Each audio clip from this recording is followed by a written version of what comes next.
Élévation de la créatinémie. Connaître l'interprétation d'un dosage de créatinémie. La valeur de créatine est inversement liée au débit de filtration glomérulaire.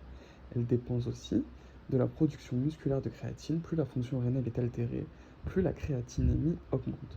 Les valeurs considérées comme normales sont entre 50 et 90 micromoles par litre chez la femme et entre 80 et 115 micromoles par litre chez l'homme. Connaître les formules d'estimation du DFG. Donc les formules CKD, EPI et MDRD estiment directement le DFG indexé sur la surface corporelle. Résultat en millilitres par minute par 1,73 m². Elles incluent le sexe, l'âge, la créatinémie et l'ethnie, mais pas le poids. Ces formules peuvent être mises en défaut et ne peuvent pas être utilisées en cas de nutrition et d'amyotrophie importante, de cirrhose, de grossesse ou de gabarit hors norme. Dans ces situations, l'évaluation de la fonction rénale passe par la mesure du DFG par calcul de la clairance de substances exogènes filtrées par le rein. La Haute Autorité de Santé recommande d'utiliser la formule CKD-EPI à partir d'une créatinémie dosée par la méthode enzymatique. Signification du DFG au cours de l'insuffisance rénale chronique.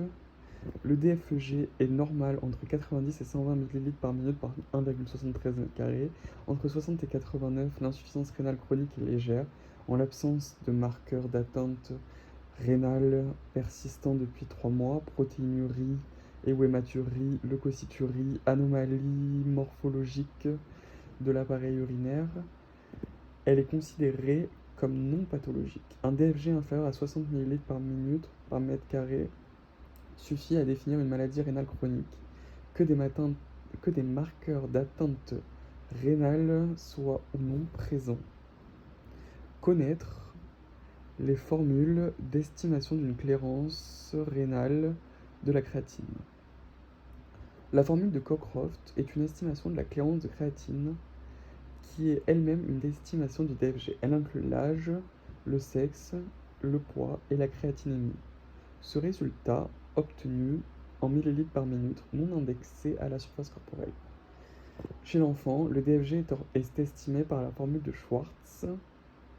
Les valeurs de créatinémie normales sont plus basses chez l'enfant que chez l'adulte, jusqu'à 5 ans.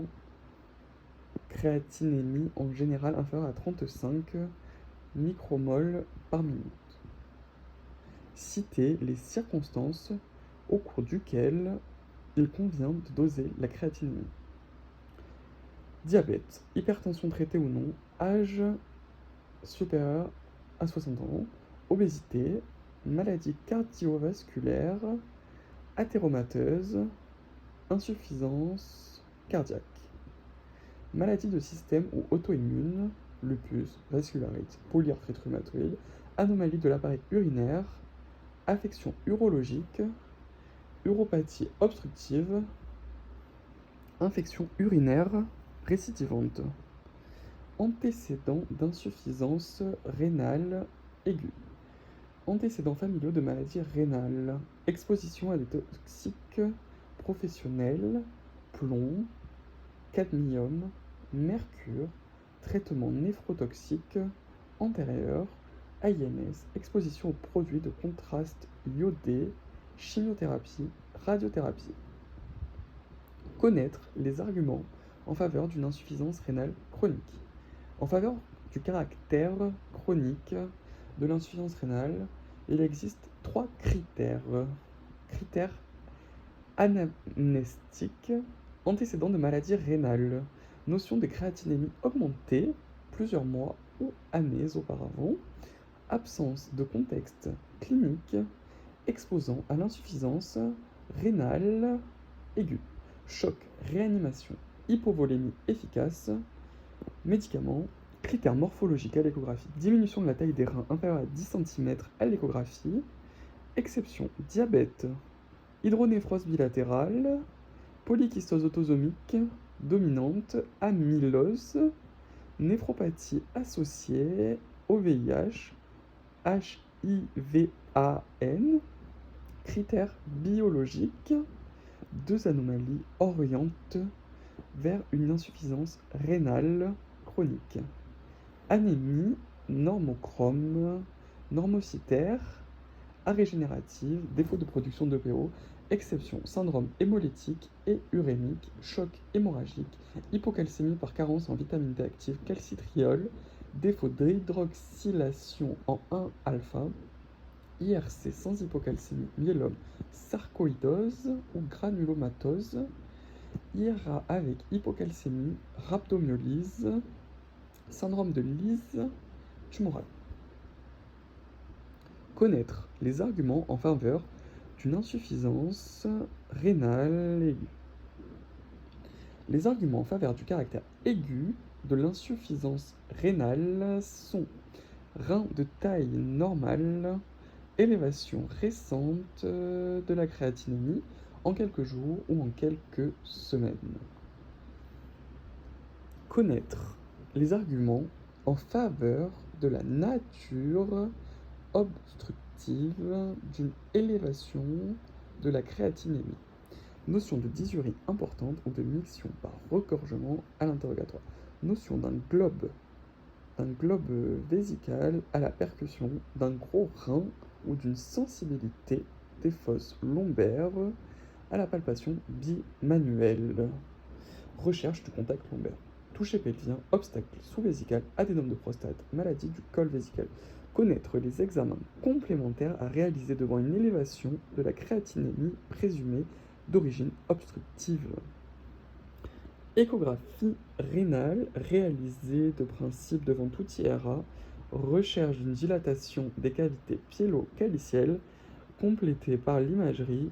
La recherche d'un obstacle sous-vésical, adénome de prostate, maladie du col vésical ou sus-vésical, fibrose rétro-péritonéale, lithiase urinaire bilatérale, syndrome de la jonction, tumeur de prostate ou du col de l'utérus.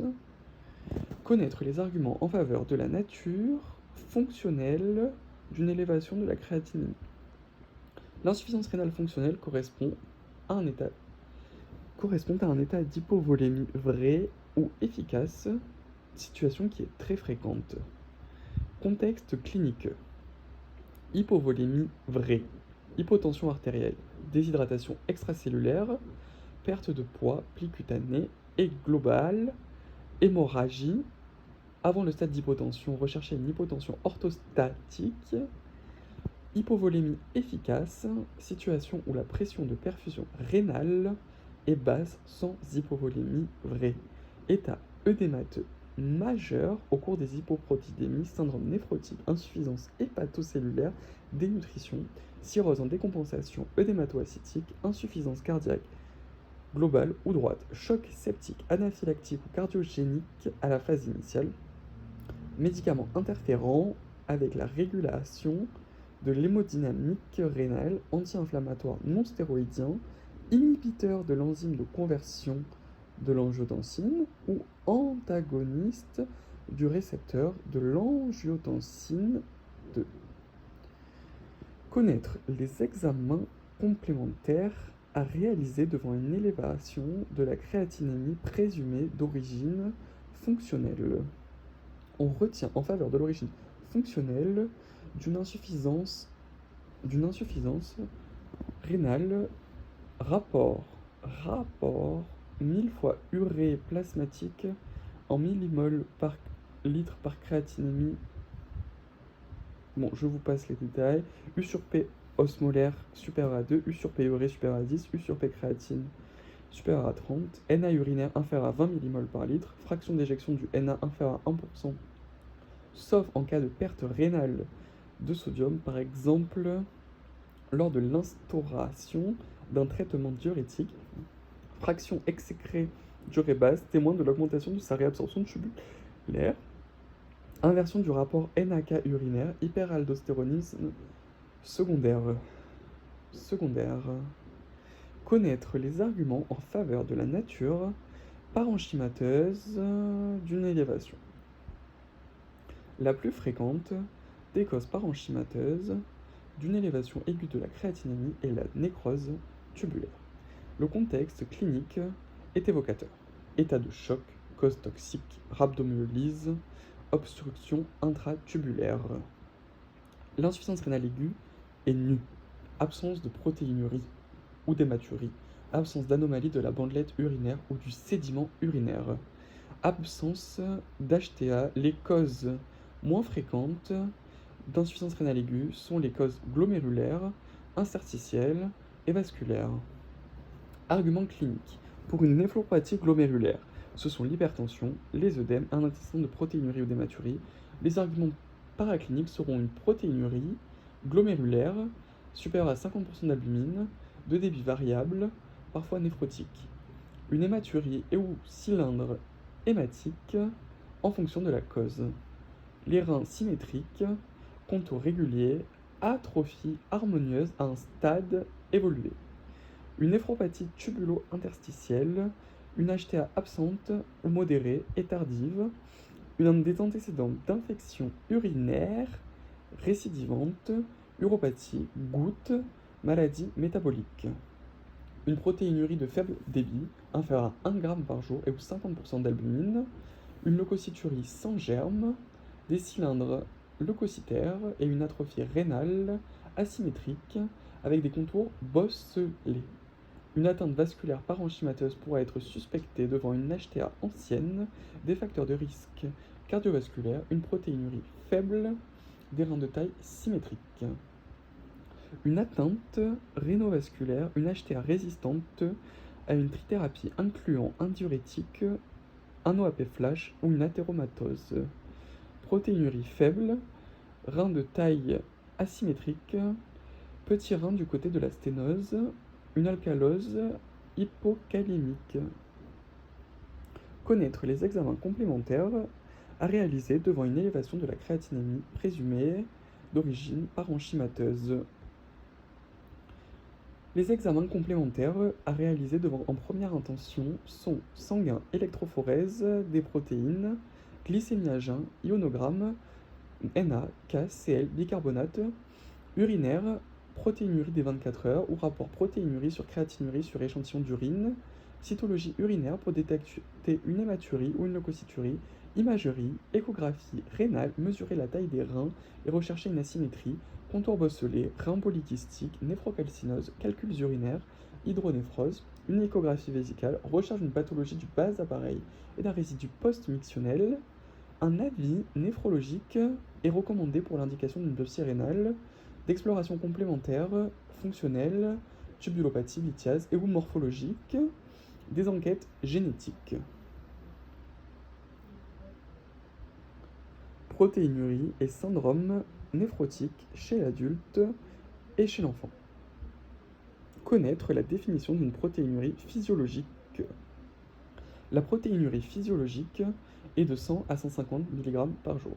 À l'état normal, seules les protéines de faible poids moléculaire sont librement filtrées à travers le glomérule. La protéinurie physiologique est composée de 60% de protéines de faible poids moléculaire filtrées à travers le glomérule et non réabsorbées en totalité. Lysozyme, bêta-microglobuline et chaînes légères kappa et lambda.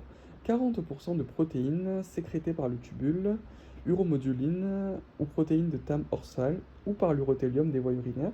Dans les conditions physiologiques, la quantité d'albumine présente dans l'urine est inférieure à 30 mg par jour.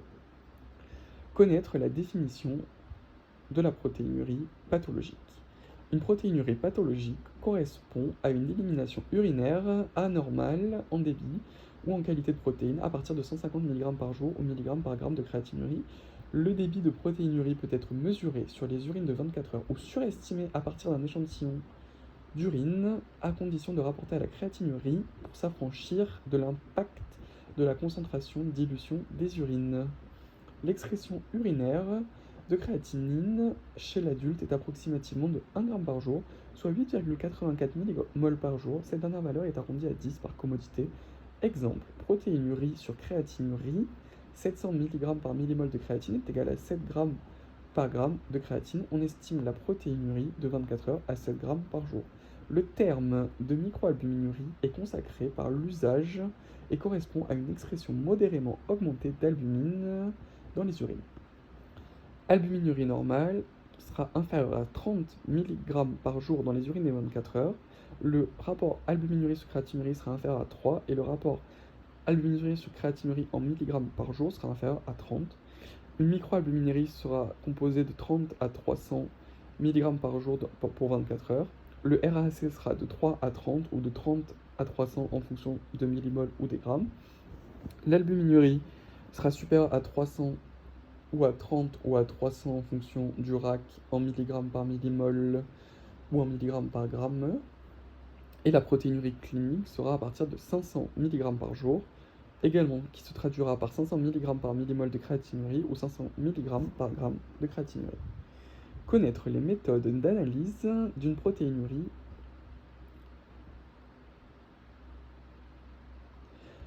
Analyse quantitative. La méthode semi-quantitative qui est représentée par la bandelette urinaire, c'est la technique de dépistage la plus utilisée. Elle détecte la présence d'albumine lorsque celle-ci dépasse 50 à 100 mg par litre.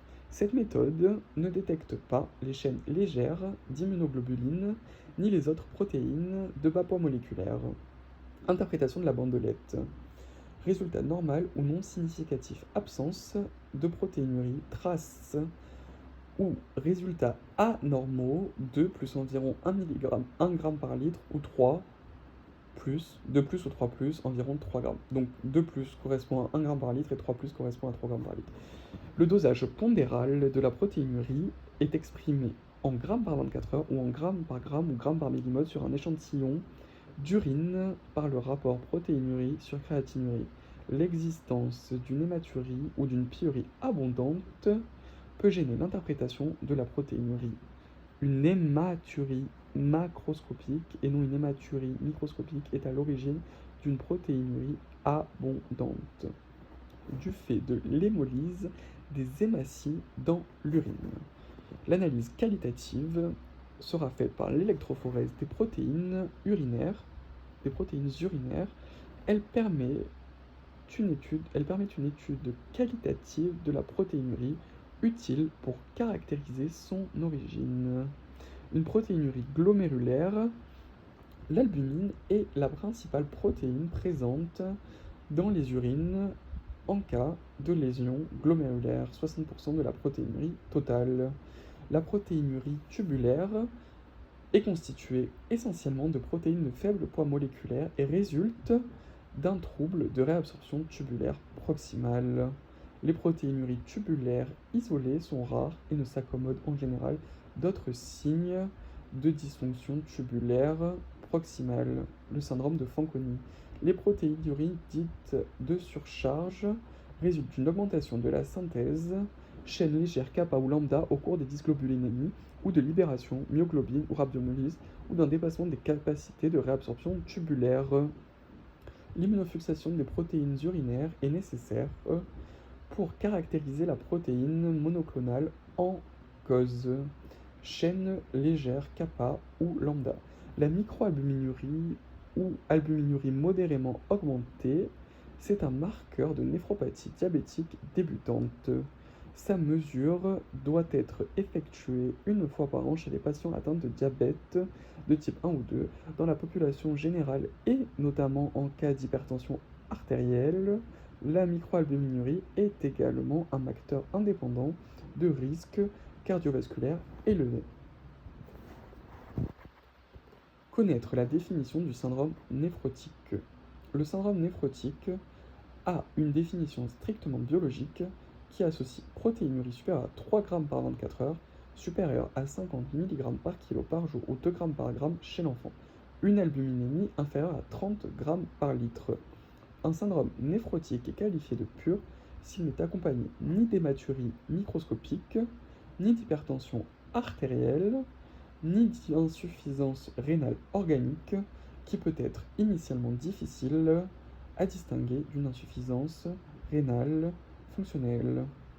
Le syndrome néphrotique est qualifié d'impur s'il est associé à un ou plusieurs des éléments précédents.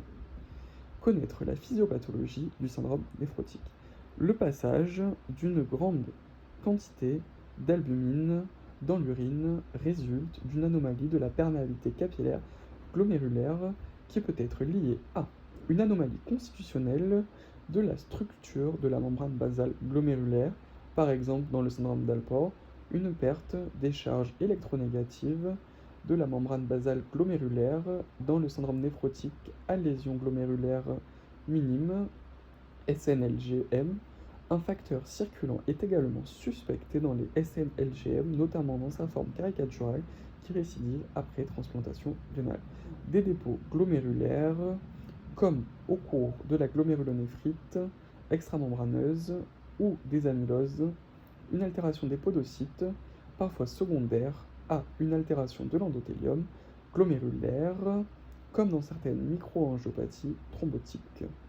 La fuite urinaire d'albumine dépasse les capacités de synthèse hépatique, provoquant ainsi une hypoalbuminémie. Connaître l'évaluation initiale d'un syndrome néphrotique chez l'adulte et chez l'enfant. Circonstances du diagnostic.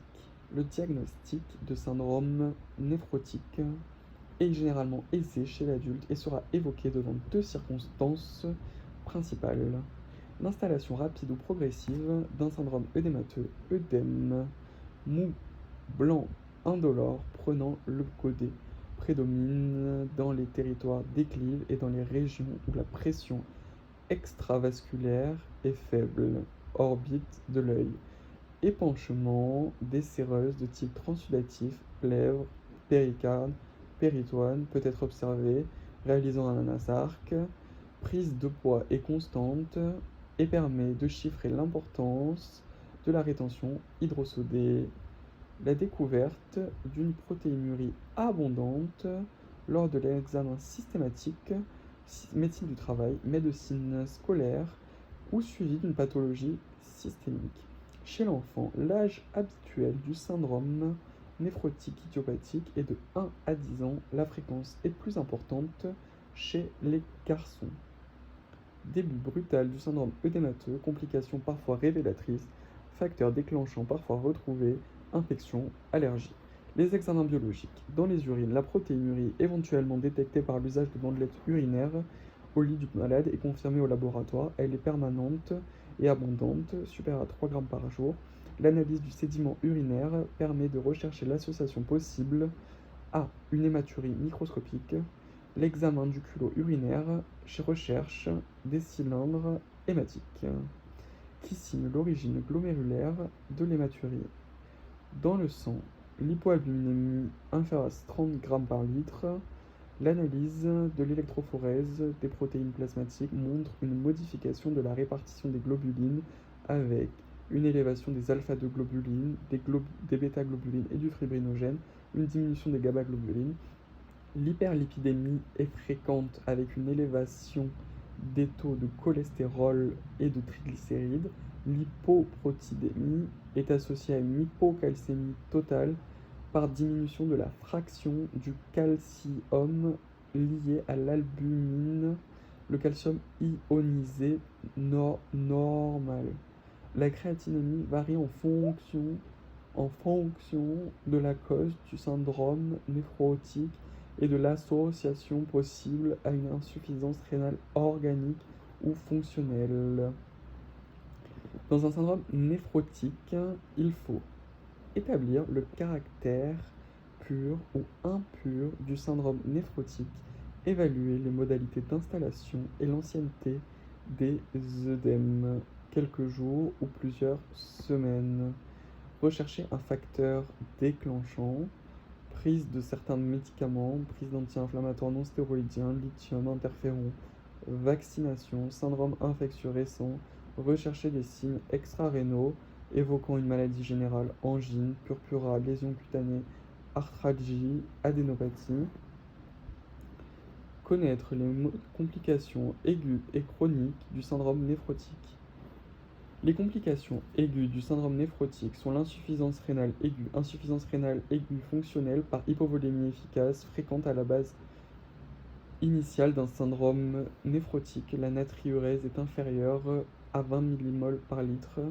La nécrose tubulaire aiguë, parfois avec oligoanurie, compliquant certains syndromes néphrotiques sévères de l'enfant ou du sujet âgé dans les situations associées à une hypovolémie efficace et prolongée responsable d'une hypoperfusion rénale sévère.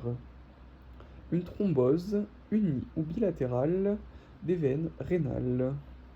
Une thrombose vasculaire et anomalie de la coagulation. Les pertes urinaires des facteurs anticoagulants antithrombine 3, protéines S et la synthèse accrue des facteurs procoagulants provoquent un état d'hypercoagulabilité. Les thromboses vasculaires peuvent concerner tous les territoires, veineux surtout et artériels. Elles sont plus fréquentes chez l'adulte et chez l'enfant. Deux variétés de thromboses veineuses méritent une attention particulière. La thrombose d'une ou deux des veines rénales, notamment au cours des syndromes néphrotiques profonds, des glomérulonéphrite extramembraneuses ou de l'amylose. Il faut l'évoquer en cas de douleur lombaire unie ou bilatérale ou d'hématurie macroscopique. L'insuffisance rénale est inconstante. Le diagnostic repose sur l'imagerie Doppler, TDM ou angio-IRM. La thrombose peut s'étendre à la veine cave inférieure et se compliquer d'embolie pulmonaire. À la rare, thrombose d'un sinus veineux cérébral peut être observée. Les thromboses veineuses peuvent se compliquer d'embolie pulmonaire. Le traitement et la prévention. Traitement curatif d'une thrombose veineuse ou d'une embolie pulmonaire avec un item dédié. Le traitement préventif des thromboses veineuses.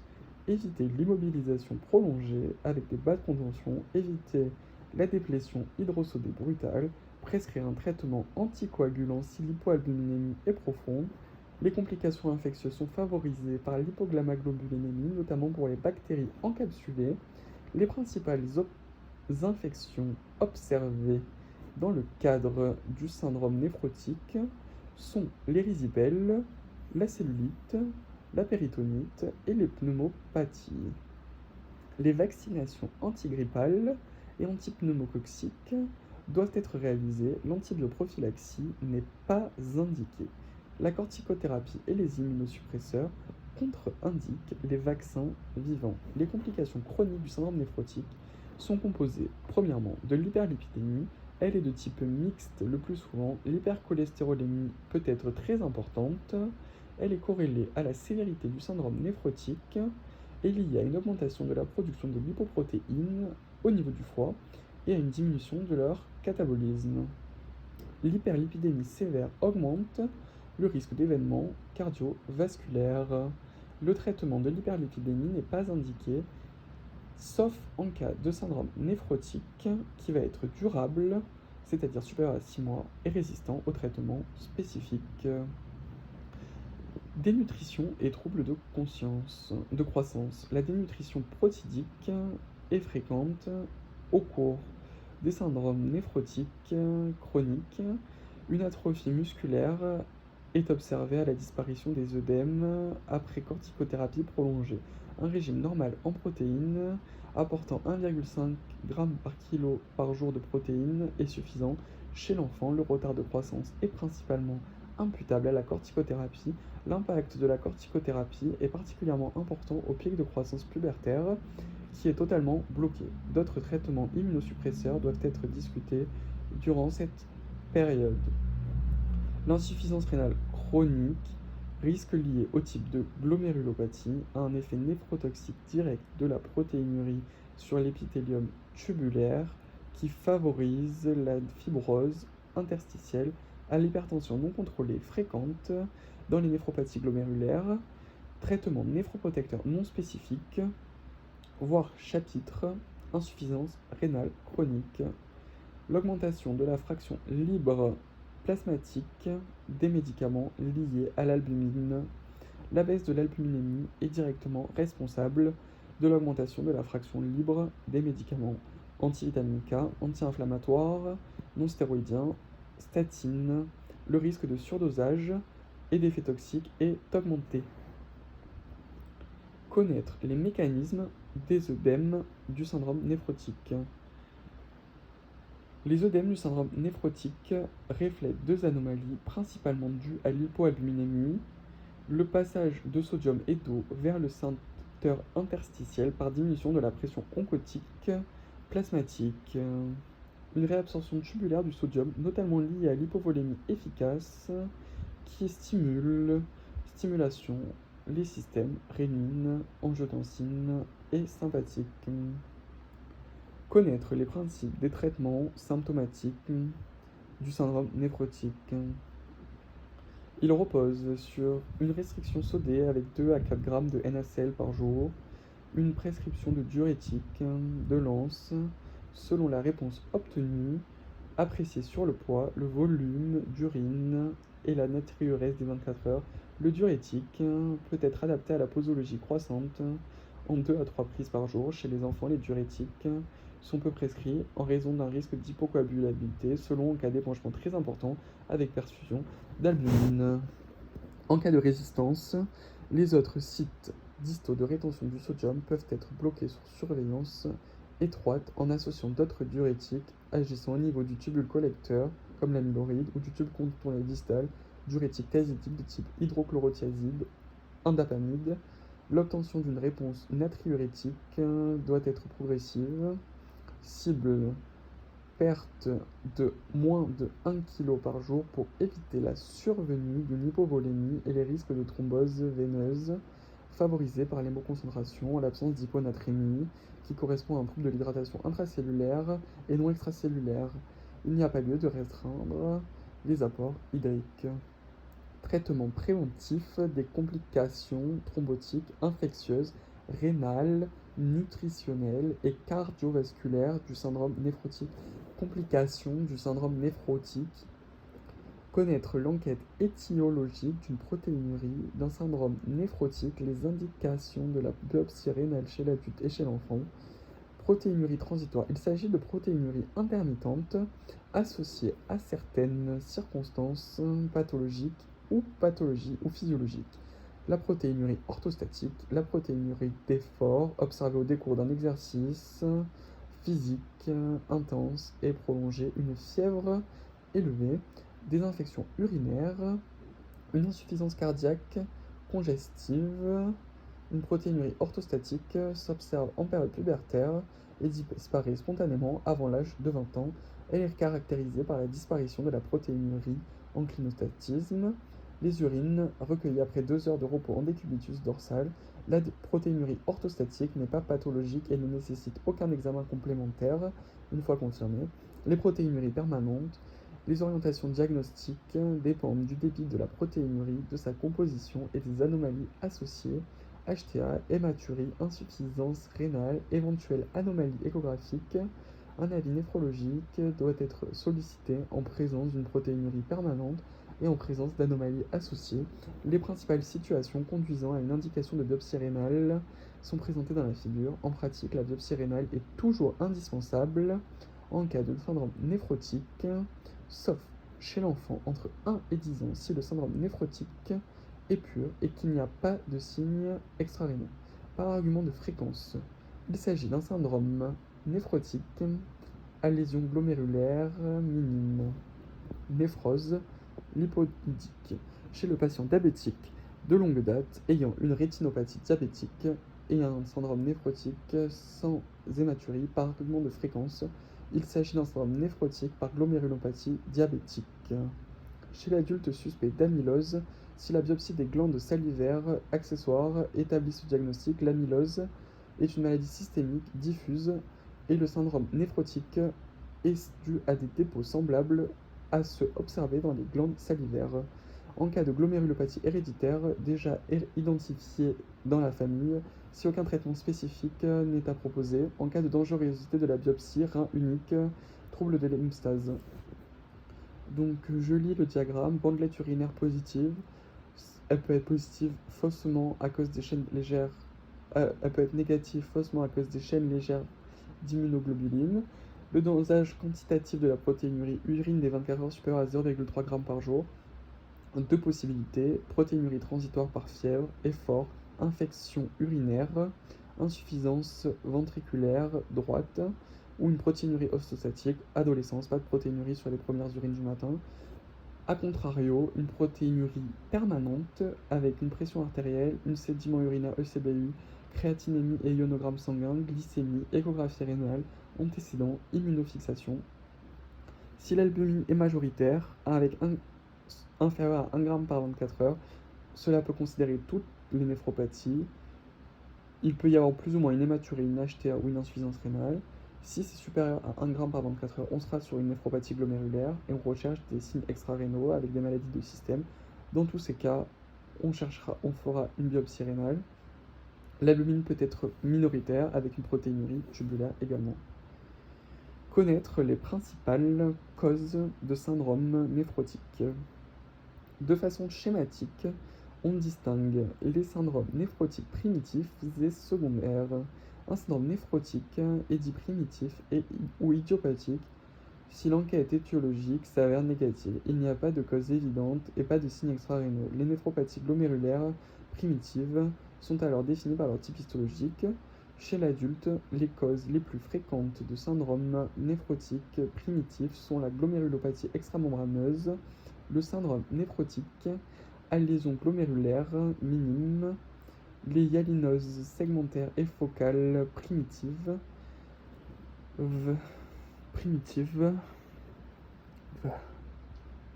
Chez l'enfant, le syndrome néphrotique idiopathique représente la majorité des cas. Le syndrome néphrotique est secondaire si la néphropathie glomérulaire est la conséquence d'une maladie générale, infectieuse, toxique, tumorale, cause génétique. Les principales causes de syndrome néphrotique secondaire sont résumées dans le tableau. Diabète, lupus, cryoglobulinémie, amylose, virus B, C, VIH, glomérulonéphrite aiguë post-infectieuse, streptocoque, pneumocoque, paludisme, syphilis, bilharziose, tumeur solide, hémopathie, anti-inflammatoire non stéroïdien, lithium, anti-VEGF, prééclampsie. Item hématurie. Connaître la définition d'une hématurie. L'hématurie correspond à la présence anormale d'hématies dans les urines. Il s'agit d'un signe d'alarme majeur. Éliminer une pathologie grave sous-jacente. Elle doit être confirmée par un examen cytologique urinaire quantitatif avec un ECBU supérieur à 10 000 hématies par millimètre cube ou supérieur à 10 000 hématies par millilitre. Les diagnostics différentiels vont être une urétroragie, une coloration rouge des urines par médicaments, pigments, aliments, cristaux d'urate sous forme de cristaux dans les couches, contamination des urines par du sang, saignement menstruel, métroragie, hémospermie. Connaître les principaux mécanismes des hématuries. Les hématuries micro-macroscopiques correspondent à des étiologies urologiques ou néphrologiques témoignant d'une atteinte du parenchyme rénal et ou de la voie excrétrice urinaire. Une étiologie urologique pourra se révéler par une lésion du parenchyme rénal ou de l'arbre urinaire avec effraction des vaisseaux sanguins, des hématies déversées dans la voie excrétrice urinaire. L'enquête néphrologique pourra être composée du passage des hématies à travers une membrane basale glomérulaire altérée, prolifération cellulaire extracapillaire au cours d'une glomérulonéphrite rapidement progressive et ou le remaniement de la structure glomérulaire, dépôt mésangiaux d'IgA, syndrome d'Alport, absence de caillots par activation de l'urokinase tubulaire fibrinolytique, présence de cylindres hématiques ou d'hématies déformées en rouleau sur l'analyse du culot urinaire, protéinurie possible. Diagnostiquer une hématurie microscopique et une hématurie macroscopique. L'hématurie microscopique, on en fait le diagnostic sur une bandelette urinaire uniquement, à confirmer par un ECBU. L'hématurie macroscopique, on voit le sang à l'œil nu à partir de 500 hématies par millimètre cube. Caillot, syndrome urologique, Symptômes du bas appareil urinaire, douleurs lombaires ou pelviennes qui orientent vers une origine urologique. Il n'existe pas de corrélation entre le type d'hématurie ou l'importance du saignement et la gravité de la maladie causale. L'hématurie microscopique a la même valeur diagnostique que l'hématurie macroscopique. Connaître la valeur localisatrice d'une hématurie macroscopique. Une hématurie macroscopique d'origine urologique peut être isolée ou accompagnée de douleurs, de caillots et de brûlures mictionnelles. Une hématurie macroscopique, la chronologie de l'hématurie au cours de la miction a une valeur localisatrice. Une hématurie initiale, origine rétroprostatique ou du col vésical, hématurie terminale, origine vésicale, hématurie totale, peut être d'origine rénale, mais a moins de valeur localisatrice, surtout en cas d'hématurie abondante. Une hématurie macroscopique d'origine néphrologique et totale, sans caillots, sans douleur, sans brûlure mictionnelle. L'origine néphrologique est souvent confirmée par la présence d'une protéinurie associée. Connaître les principaux examens complémentaires à prescrire devant une hématurie. L'hématurie, qu'elle soit micro ou macroscopique, nécessite toujours une enquête étiologique, clinique, biologique et radiologique. Une hématurie macroscopique isolée doit toujours faire éliminer une origine urologique avant de s'orienter vers une cause néphrologique. Le CBU permet de confirmer l'hématurie, hématie dans les urines, de quantifier et d'éliminer une infection urinaire. Le bilan minimal et de retentissement implique une numération formule sanguine, un bilan d'hémostase et l'évaluation de la fonction rénale. Recherche de protéinurie à la bandelette et quantification si positive. Le bilan étiologique minimal implique en première intention une imagerie de l'arbre urinaire et une cytologie urinaire, le plus souvent par une fibroscopie. Ce bilan doit être réalisé précocement. Une cytologie urinaire sur urine du matin lors de l'épisode hématurique. Le pathologiste recherche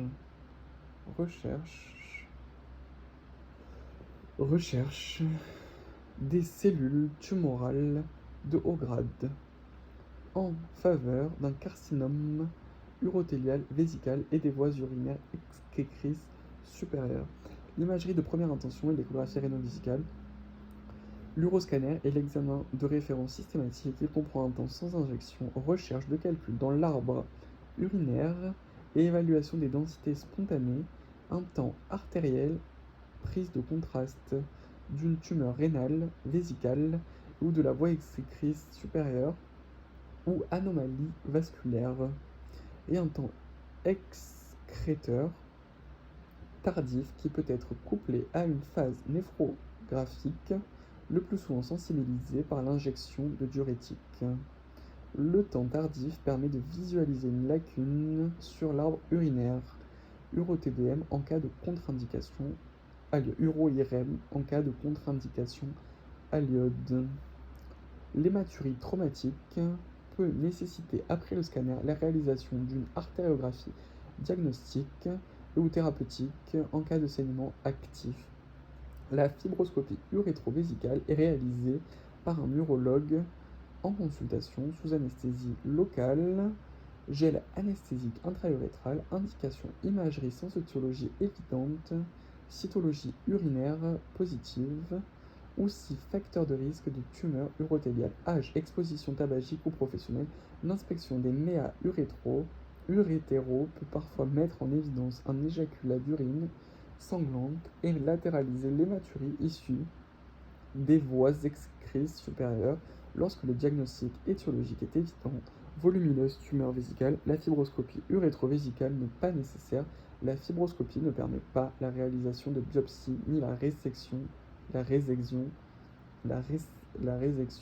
du polype, résection endoscopique grâce à un urétrocystoscope rigide au bloc opératoire sous anesthésie. L'urétroscopie rigide ou souple explore l'urètre et les cavités rénales sous anesthésie générale au bloc opératoire. indiquer si suspicion de tumeur des voies exécrices urinaires supérieures. En cas d'orientation néphrologique, antécédents personnels et ou familiaux évocateurs, œdème des membres inférieurs, hypertension artérielle, insuffisance rénale, présence de cylindre hématique. Recherche d'une protéinurie de 24 heures ou rapport protéines sur créatine urinaire ou échantillon, idéalement en dehors d'un épisode hématurique. Une protéinurie dès 24 heures supérieure à 2 grammes ou un rapport protéine-créatine urinaire supérieur à 2 grammes par gramme, d'autant plus que composé à 70% d'albumine, est évocateur d'une origine glomérulaire de l'hématurie. Une indication de biopsie rénale sous échographie discutée si hématurie microscopique associée à une protéinurie glomérulaire ou encore en cas d'hématurie macroscopique récidivante sans étiologie urologique. Une néphropathie à IgA par exemple. En l'absence d'étiologie retrouvée sur le bilan, inférieure à 10% des situations cliniques, plutôt en cas d'hématurie microscopique, il faut réitérer le bilan en cas de persistance ou de récidive de l'hématurie, surtout chez les patients fumeurs et supérieurs à 40 ans. Exemple typique de cause fréquente d'hématurie en imagerie. Donc on a la figure 1 qui représente une tumeur rénale droite localement avancée, évoquant un carcinome rénal à cellules claires, avec zone nécrotique centrale responsable d'un envahissement de la voie excrétrice. La figure 1 montre une tumeur rénale droite localement avancée, évoquant un carcinome rénal à cellules claires, avec zone nécrotique centrale responsable d'un envahissement de la voie excrétrice, caillotage piélique. Et on voit un polype vésical papillaire dans la figure 2 qui évoque une tumeur urothéliale. Photographie d'un exemple typique d'hématurie macroscopique. Bon, c'est un pot d'urine avec coloré en rouge. Connaître les principales étiologies des hématuries néphrologiques chez l'adulte et l'enfant. Une étiologie néphrologique est recherchée en cas de bilan urologique négatif et ou d'emblée en cas de syndrome néphrologique évocateur, protéinurie associée très évocatrice, HTA, insuffisance rénale, antécédents personnels ou familiaux évocateurs de néphropathie hématurique, néphropathie glomérulaire, à évoquer si association de l'hématurie à une protéinurie glomérulaire confirmée par la ponction biopsie rénale, syndrome d'hématurie macroscopique récidivante acquis, évoquant une néphropathie à IgA primitive, plutôt chez l'homme jeune, hématurie macroscopique 48 heures après un épisode infectieux ou congénital, syndrome d'Alport, contexte familial, surdité, atteinte ophtalmologique chez l'enfant, une hématurie microscopique persistante doit faire rechercher une cause glomérulaire, syndrome d'Alport, hématurie microscopique ou macroscopique, syndrome néphritique aigu, glomérulonéphrite aiguë post-infectieuse. Le syndrome néphritique aigu est le plus souvent une glomérulonéphrite post-infectieuse, 10 à 15 jours après l'infection orale à streptocoque, une hypocomplémentémie glomérulonéphrite rapidement progressive, GNRP, dégradation rapide de la fonction rénale avec syndrome glomérulaire, protéinurie plus hématurie, signes extra-rénaux révélant une maladie systémique, une vascularite, néphropathie interstitielle aiguë, le plus souvent immunoallergique, cause néphrologique avec présentation clinique urologique, hématurie par effraction de l'arbre urinaire responsable de douleurs lombaires, nécrose papillaire, migration des fragments papillaires dans l'urètre, mimant une colique néphrétique sur terrain favorisant, infarctus rénal, hématurie avec douleur lombaire brutale qui nécessite une prise en charge en urgence s'il concerne le tronc principal de l'artère rénale. Contexte de maladie thromboembolique ou vasculaire, de drépanocytose ou post-traumatique. Polykystose rénale autosomique dominante, développement de kystes rénaux dont la rupture des vaisseaux de la paroi peut se faire dans la voie exsécrice impliquant l'hématurie. L'hématurie peut également révéler des calculs ou une infection de kyste, évolution vers l'insuffisance rénale chronique. Connaître les principales étiologies des hématuries urologiques chez l'adulte et l'enfant. Une étiologie urologique est évoquée en priorité devant une hématurie macroscopique avec caillot et ou en présence de signes urinaires et ou de douleurs lombaires. Une cause urologique doit toujours être éliminée en cas d'hématurie macroscopique isolée ou d'hématurie microscopique persistante avant éventuel bilan néphrologique.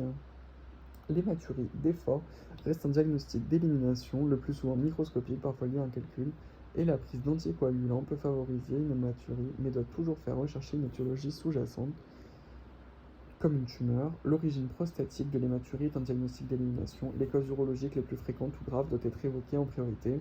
Les tumeurs de l'arbre urinaire, tumeurs urothéliales, vessie et voies exécrétrices supérieures. Il s'agit de l'étiologie principale à éliminer en raison de sa gravité. Facteurs de risque, âge supérieur à 50 ans, sexe masculin, tabagisme, exposition professionnelle. Tumeur rénale, il s'agit en général de tumeurs malignes, localement avancées et ou volumineuses ou d'angiomyolipome bénin. Les tumeurs prostatiques localement avancées chez l'adulte ou radiomyosarcome vésicoprostatique chez l'enfant. Les infections urinaires, il s'agit de la cause la plus fréquente d'hématurie, micro ou macroscopique. Elle s'accompagne d'un tableau clinique évocateur de cystite, de pyélonéphrite ou d'infections urinaires masculines. Elle peut révéler des bactéries uropathogènes classiques ou des pathologies en rapport avec un contexte épidémiologique. Une tuberculose urinaire, leucocyturie aseptique, calcification des parois vésicales ou urétérales, atteinte génitale possible, recherche d'un bacille de Koch sur 3 jours de suite, bilharziose en zone d'endémie, recherche d'œufs de schizotomia 3 jours de suite, ou par biopsie vésicale, recherche de calcification et fibrose vésicale, urétérale et prédisposition au carcinome vésical. Maladie lithiasique urinaire, soit paucisymptomatique, soit au cours d'un épisode de colique néphrétique. Hématurie microscopique, très fréquente, hématurie d'effort évocatrice. Traumatisme vésical, urétral ou rénal et malformation vasculaire, rénale spontanée ou traumatique, cystite radique, cystite interstitielle, cystite hémorragique, cyclophosphamide, virus ou endométriose vésicale, iatrogénie, hématurie au décours d'un geste endoscopique par chute d'escarre, résection endoscopique de prostate de vessie, d'une fibroscopie, d'une lithotricie extracorporelle, d'une biopsie prostatique, d'une biopsie rénale ou après pose d'une sonde vésicale ou d'un cathéter suspubien, hypertrophie bénigne de la prostate chez l'adulte, rupture de varices prostatique, adénomite, diagnostic d'élimination. Uropathie malformative, obstructive chez l'enfant, syndrome de jonction pyélo-urétérale, méga-urétère, obstructive, valve de l'urètre postérieur, cervico-trigonite, idiopathique chez le jeune garçon.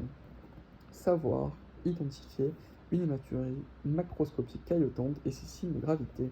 L'hématurie macroscopique est un signe d'alerte majeur, mais le bilan étiologique peut être réalisé en externe. Hospitalisation si retentissement clinique ou biologique, caillotage vésical ou urétéral, déglobulisation, sepsis, insuffisance rénale. Une hématurie persistante peut être responsable d'une anémie par sa chronicité. Responsable. L'importance de l'hémorragie peut provoquer un caillotage sans frais dans les voies urinaires au niveau vésical ou urétéral. L'apparition de caillots visibles et ou d'une dysurie récente fait craindre l'évolution vers la rétention vésicale d'urine. Hématurie, globe vésical, caillotage vésical et une douleur lombaire évoque une colique néphrétique par caillotage vésical. Il faut éliminer cliniquement un globe vésical et une colique néphrétique, évaluer le retentissement clinique, tachycardie, hypotension artérielle, marbrure, faisant craindre une hypovolémie nécessitant un remplissage sanguin, sepsis surrajouté par stase d'urine, et biologique, anémie, trouble de l'hémostase surrajouté, insuffisance rénale. Connaître les éléments de la prise en charge d'une hématurie caillotante. En cas d'hématurie macroscopique caillotante, en l'absence de rétention d'urine ou de colique néphrétique, il faut recommander le maintien d'une bonne hydratation afin de permettre, afin de permettre l'évacuation des caillots et d'éliminer les facteurs favorisant réversibles, troubles de l'hémostase, prise d'anticoagulants. Un bilan sanguin complet doit être réalisé. NFS, TP, TCA, INR, groupe ABO, RAI. En cas de troubles hémodynamiques associés, il faut entreprendre un remplissage intraveineux et envisager une transfusion de culots globulaires en cas de déglobulisation mal tolérée. La correction des troubles de l'hémostase doit être réalisée en parallèle, arrêt d'un anticoagulant, correction d'un surdosage, supplémentation en vitamine K ou PPSB. En cas de rétention d'urine sur caillotage vésical, la pose d'un cathéter suspecté est contre-indiquée, risque de dissémination en cas de tumeur urothéliale vésicale sous-jacente méconnue et impossibilité de décaillotage et de lavage continu vésical avec risque d'obstruction du cathé. Pose d'une sonde vésicale double courant, décaillotage manuel à la seringue, puis mise en place d'irrigation, lavage en continu de sérum physiologique. Un ECBU est réalisé lors de la pause. Lors d'échec des manœuvres de décaillotage manuel, de mauvais rendement transfusionnel ou de mauvaise tolérance clinique, un décaillotage endoscopique chirurgical doit être envisagé au bloc opératoire. Il permet éventuellement de traiter, réséquer une lésion vésicale dans le même temps.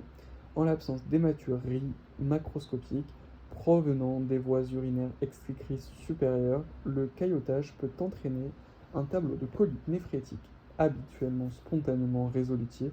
Il peut être parfois nécessaire de mettre en place une endoprothèse urétérale en cas de pyélonéphrite obstructive, d'insuffisance rénale ou de douleur rénale persistante. Connaître l'arbre diagnostique des hématuries.